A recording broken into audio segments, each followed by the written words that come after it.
Hi, I'm Danny. Today I'm going to explain a movie where a peaceful camping trip turns into a brutal nightmare.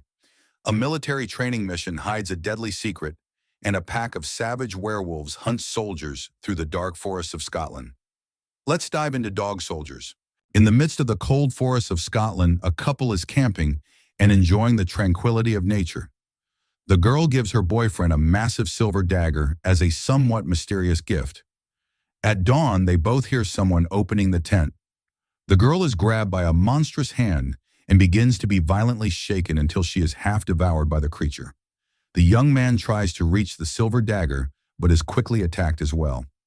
2 hours before this violent event in North Wales, a man tries to escape through the dense fog of the forest from a squad of British soldiers. He takes down some combatants, but is soon subdued by the rest of the squad. Then we discover that this was a skills test. The man is a soldier named Cooper, and according to his superior, his score was excellent. However, he receives a terrible order from the captain, where he must cold-bloodedly shoot the squad's own dog. The young man is perplexed at how this could be a test. Obviously, he refuses to carry out this atrocity. The captain then says that the soldier failed and shoots the dog in the head himself. Cooper is furious and attacks the captain, but ends up being overpowered and thrown to the ground. The other soldiers are ordered to replace Soldier Cooper. Now we move forward 4 weeks to the Scottish Highlands. A team of British Army soldiers disembarks from a helicopter in the middle of the forest for a simulated enemy line invasion exercise. After a few hours of walking along the river, the soldiers take a break. Cooper, the soldier from before who was now part of the squad, comments with his comrades about the attack on the couple a few weeks ago. Their bodies disappeared and the tent and personal belongings were scratched and covered in blood. According to him, several sinister cases like this happen in this region. Despite this, the training mission must continue, and the combatants advance further into the forest until nightfall. A new camp is set up so they can rest illuminated only by the flames of the campfire, while Sergeant Harry tells stories of his most terrible missions. A dead cow is thrown by something and falls on the campfire, splashing blood everywhere.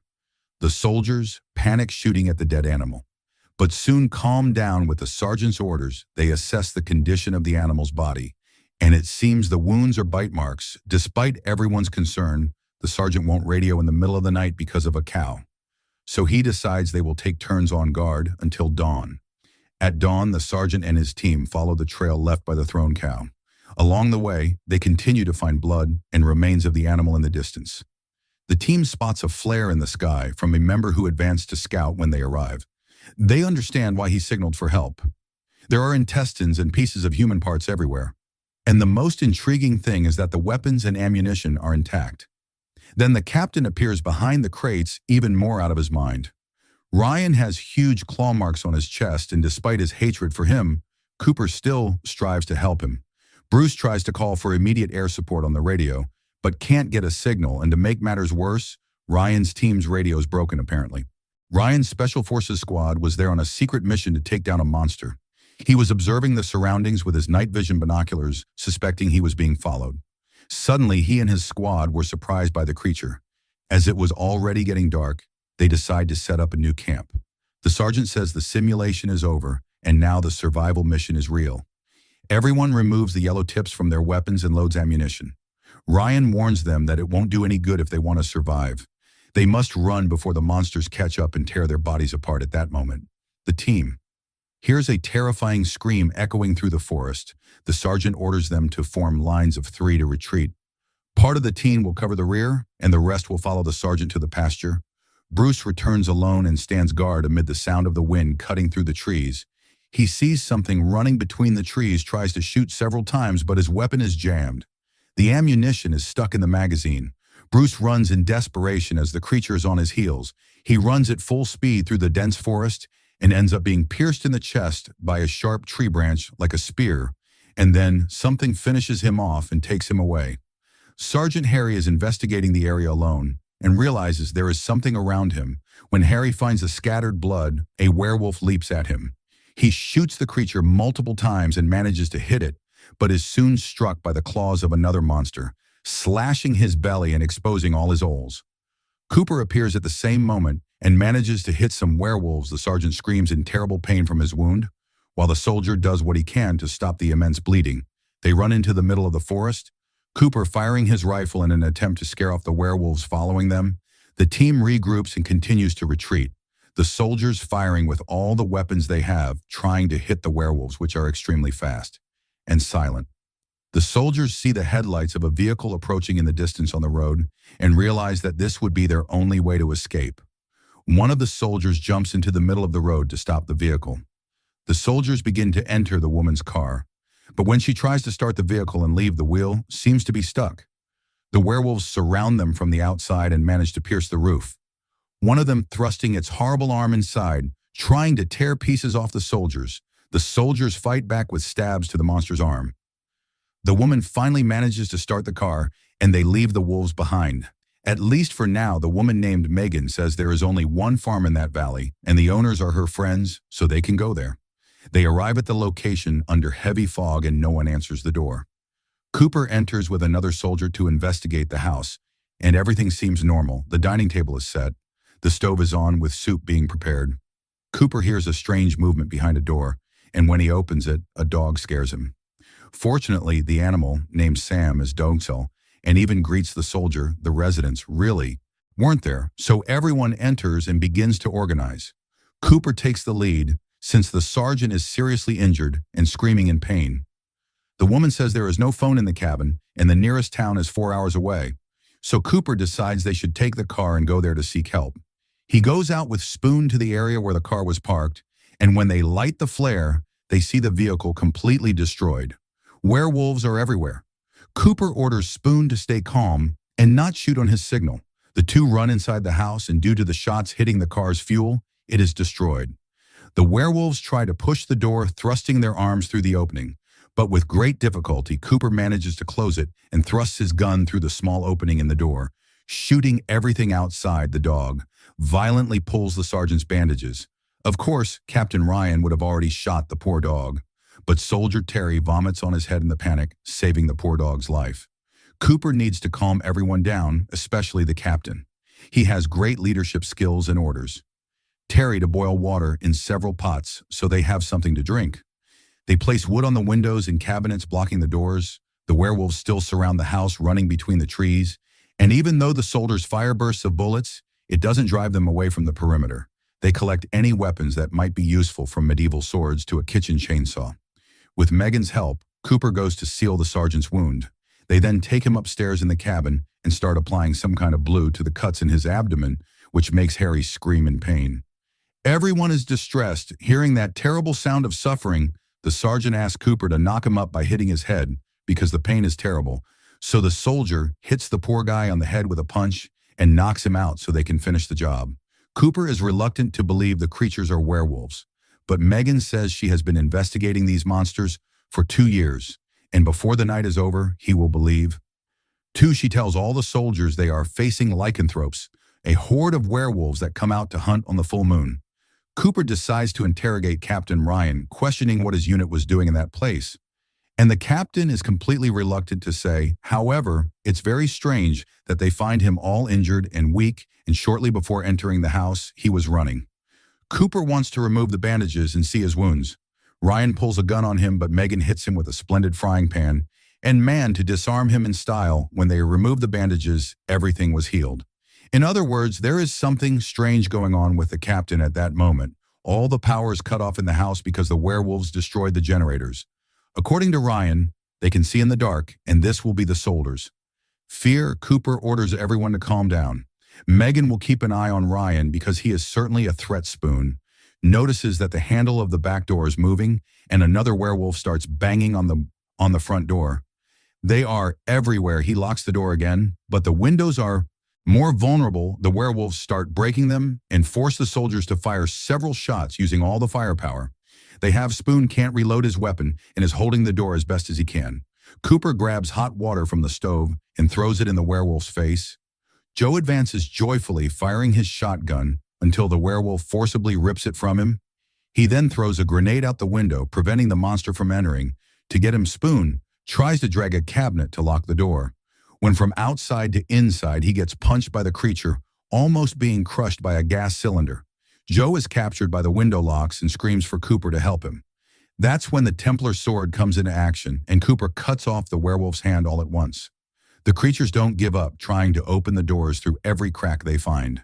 It's when the first werewolf manages to perform this feat upstairs, the dark monster slowly enters through the window in the east room. Cooper runs to warn him but is grabbed by the feet by one of the creatures. He keeps yelling for Harry to wake up and throws a flare, stunning. The werewolf Cooper manages to break free, and the sergeant wakes up at the same time. The two together shoot the demonic thing, throwing the werewolf out the window when it seemed that the first wave of attack had ceased. Terry mocks the creature's ability and is violently pulled out the window. Megan sees the soldier being taken by the entire horde. They put the wooden locks back on the window, ensuring at least some temporary security. There are still 6 hours until dawn, and until then, they need to find a way to survive. After all, the ammunition is almost gone. Megan watches through the window, the werewolves still waiting for the right moment for the next wave of attack. She asks if anyone knows how to hotwire cars. There is one parked in the barn, but she doesn't have the keys. Joe volunteers for the mission, but first they need to create a distraction strategy for the werewolves. So they go to the second floor, and Spoon goes down first with a rope, as he will be the target of the distraction. He keeps shouting near the forest, lighting a flare when the werewolf starts chasing him. This is Joe's chance to run safely to the barn. Spoon climbs the rope and gets back inside the house. However, the satanic creature pulls the rope they use to descend and tries to enter through the window. Spoon starts to saw the rope with his knife, while Megan fires the camera flash to stun the werewolf, and they manage to knock the monster down.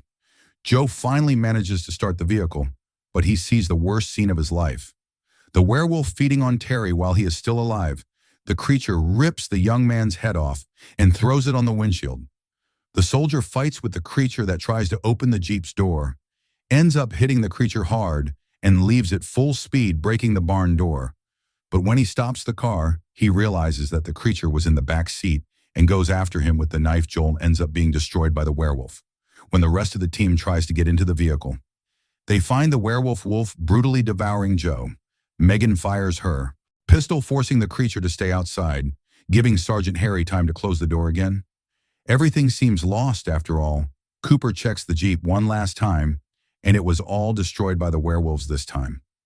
He gives Ryan one last chance, threatening him to say what he knows about the creatures. The captain arrogantly informs that Sergeant Harry's unit was a bait ready for slaughter. He knew Cooper would find the werewolves and everyone would be exterminated. Therefore, the captain would not risk his own skin to find them. The sergeant gets furious and punches the man's face as soon as they lift him. They notice that his eyes are yellow like a wolf's. Ryan is transforming with fangs and claws already revealing. Then quickly, Ryan transforms completely. A combination of attacks is needed. Megan uses the camera flash. The sergeant hits him with the hot wooden log. Cooper buries the sword deep in his back, and Spoon unloads his gun all over the room, forcing the captain to flee through the window. Once again, the wave of attack is interrupted. The woods are nailed again, and the nightmare of dawn seems endless. Now it makes sense why the house is empty, because the family in the photo are all werewolves. The soldiers are in their house, and they didn't like it at all.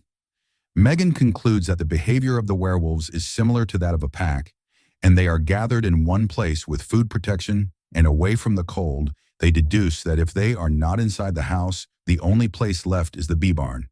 This is where Cooper's plan to blow everything up using the gas cylinder comes into play. Megan leaves Sam locked in a kitchen cupboard to spare him from any danger. Sergeant Harry wants to stay behind and provide cover for everyone to escape.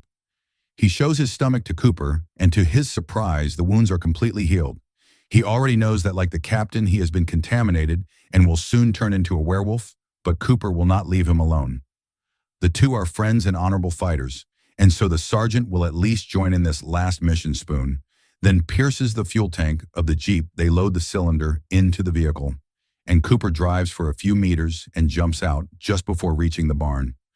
With the car already inside, Spoon tries to light the match to activate the gasoline trail left by the Jeep, but he cannot. Then Harry arrives with a flaming Molotov cocktail and throws it at the trail. The fire reaches the barn and sends the Jeep with everything inside flying. However, upon returning to the house, they discover something intriguing. Megan says she is also part of the werewolf family. She tried to join the soldiers to escape this life, but everything went wrong, and now her instincts are screaming in her head, being stronger than her will to protect the squad. The werewolves were not in the barn because she let them into the house. She begins her transformation. Harry then shoots her right in the head. Spoon tries to follow his companions up the stairs but is stopped by the claws of one of the werewolves. His only way out is to lock himself in the kitchen, but without ammunition he prepares to fight the creatures, hand to hand. The huge werewolf then destroys the door, and a fierce fight begins. He throws some punches, grabs a knife from the table, and stabs the monster in the back while being thrown to the ground. He still manages to tear out a fong from the creature. With a kick, Spoon is enraged and starts stabbing the creature's chest with the knife, spilling blood everywhere. But the monster remains firm and strong. The soldier decides to throw plates and bottles in desperation. And of course it did not work very well. Soon he is grabbed by the neck, shredded and devoured by two werewolves. The dog that was there in his corner bravely growls while facing one of the fierce werewolves. Cooper and Harry are escaping upstairs. The soldier throws a grenade but only manages to destroy the stairs. The two werewolves still pursue them. They lock themselves in the bathroom.